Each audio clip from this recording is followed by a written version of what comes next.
ഷാപ്പിലെ കൊതിയൂറും chicken പെരട്ട് തയ്യാറാക്കിയാലോ? ഒരു ഇഡ്ഡലി ചെമ്പ് എടുത്തതിന് ശേഷം മഞ്ഞപ്പൊടിയും നാരങ്ങ നീരും ഉപ്പും ഇട്ട് മാഗ്നേറ്റ് ചെയ്യാൻ വെച്ചിരുന്ന ചിക്കനെ നമുക്ക് ഇഡ്ഡലി ചെമ്പിലേക്ക് ആഡ് ചെയ്ത് കൊടുക്കാം. അതിലേക്ക് കുറച്ച് കുരുമുളക് പൊടി,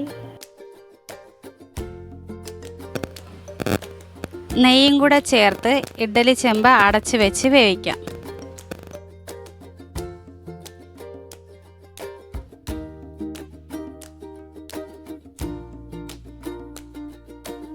അപ്പോഴാണ് ഗെയ്സ് പച്ചമുളക് ഇല്ലെന്ന കാര്യം ഓർത്തത്. നേരെ പറമ്പിലോട്ടിറങ്ങി.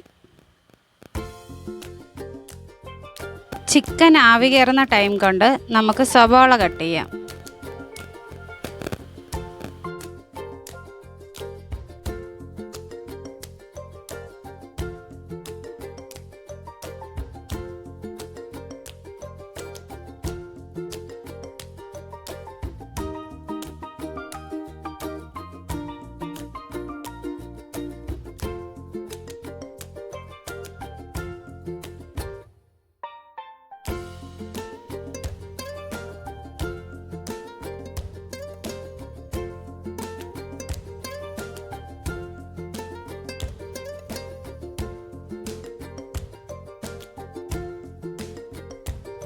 അപ്പോഴേക്കും ഒരു ലൈം കുടിക്കാൻ ഒരു മോഹം. പിന്നെ വേറെ ഒന്നും നോക്കിയില്ല. ഒരു നാരങ്ങ എടുത്ത് കട്ട് ചെയ്തതിന് ശേഷം ഇഞ്ചി പച്ചമുളകും കൂടെ ചതച്ചതും ചേർത്ത് ഒരു പിടി പിടിച്ചു ഗെയ്സ്.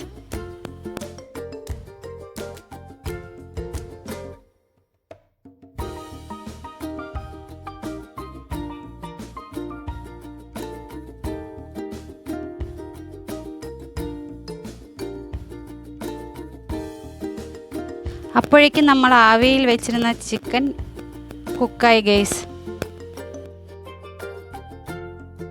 ചൂടായ ചട്ടിയിലേക്ക് കോക്കനട്ട് ഓയിലും കൂടി ചേർത്ത് കൊടുക്കാം.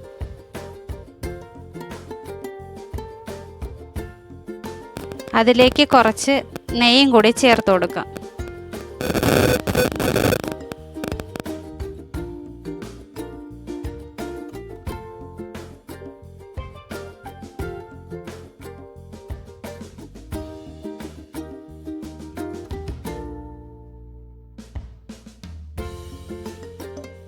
ചൂടായ എണ്ണയിലേക്ക് ഇഞ്ചി വെളുത്തുള്ളി പച്ചമുളക് പേസ്റ്റ് ആഡ് ചെയ്ത് നല്ലതുപോലെ മൂപ്പിച്ചെടുക്കുക.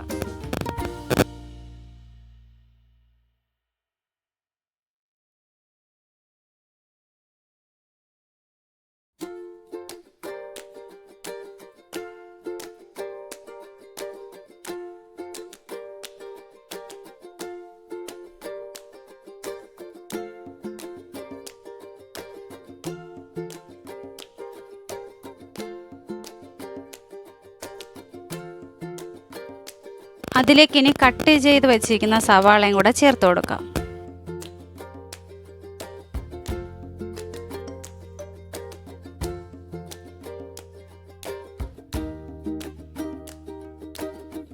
കുറച്ച് പച്ചമുളകും കൂടെ ചേർത്ത് നന്നായിട്ട് വഴറ്റിയെടുക്കുക. ആവശ്യത്തിനുള്ള കറിവേപ്പിലയും കൂടെ ആഡ് ചെയ്ത് കൊടുക്കാം.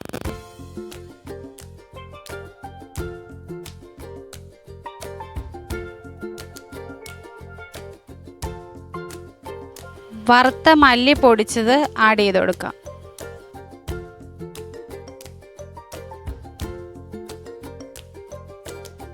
കാശ്മീരി ചില്ലി വറുത്ത് പൊടിച്ചതും കൂടി ആഡ് ചെയ്ത് കൊടുക്കാം.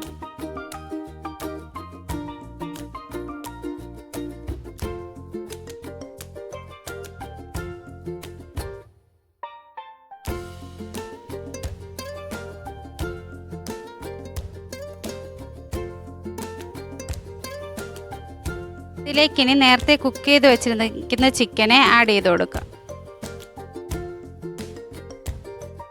ചിക്കൻ സ്റ്റോക്കും കൂടി ആഡ് ചെയ്ത് നമുക്ക് നല്ലതുപോലെ ഇളക്കിയെടുക്കാം.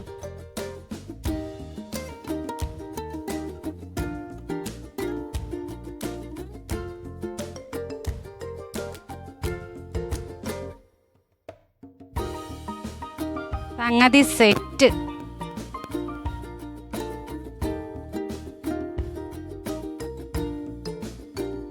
എല്ലാവരും മസ്റ്റായിട്ട് ട്രൈ ചെയ്ത് നോക്കേണ്ട ഒരു ഐറ്റം തന്നെയാണ്.